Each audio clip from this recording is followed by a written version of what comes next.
The University of Maryland Medical Center in downtown Baltimore, home base for a while for Baltimore City Sergeant Kenneth Ramberg and his family. His foot was dislocated, but he's having other issues too, other problems every day. Sergeant Ramberg pulled Joseph Black over on June 28th along Park Heights Avenue. A few minutes later, Black took off with Sergeant Ramberg lodged in the car. He was dragged for 2 blocks. The sergeant rushed to shock trauma, and his wife, Luanna Ramberg, was notified. That's, of course, the last call. Police officer's wife dreads, and the fact that I got it.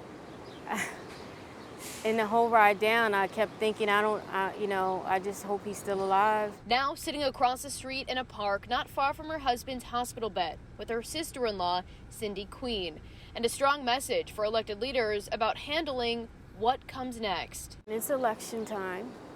This is a high-profile case, and sure, charging attempted murder of a police officer makes her look good. And what is concerning to me is that once the dust settles, everything calms down, and no one's really talking about this case any longer, that a plea deal could come for him later down the line. And that's what we don't want to see happen. Black has a criminal record dating back nearly 2 decades, and in November of 2021, he got out on a plea deal from City State's Attorney Marilyn Mosby's office. Once facing attempted homicide charges, pleading guilty to handgun charges, serving 20 months. We don't want to hear another person has been murdered, or you having to interview another family because he was let out on a plea deal. He had no business being out, and we just don't want him to get out and for this to happen again to someone else. I can't comment on her actions in the past. All I can do is ask and plead. All our family can do is urge her to do the right thing. Contact the state's attorney. Contact Marilyn Mosby.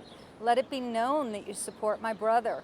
Let it be known that you don't support the criminal that did this, and that the only justice that should be served is no parole, lifetime in prison. These two women, bonded by family ties and a commitment to ensuring repeat violent offenders like the suspect in this case are brought to justice. They acted swiftly. Yes. They acted within the law. And now it's up to the elected officials to do what's right, to make sure that everything they did wasn't in vain, that this person is brought to justice. We want repeat offenders to serve their time. If anything, serve your time, not be let go on a suspended sentence. We need something to change. Something's got to change. I like to have confidence that the justice system is working. Right now, I don't have that. Now this hospital is home base as the Baltimore sergeant begins to heal. It's definitely going to be a long road. We can't really say whether he'll have any permanent damage yet, but he definitely has a long road to recovery.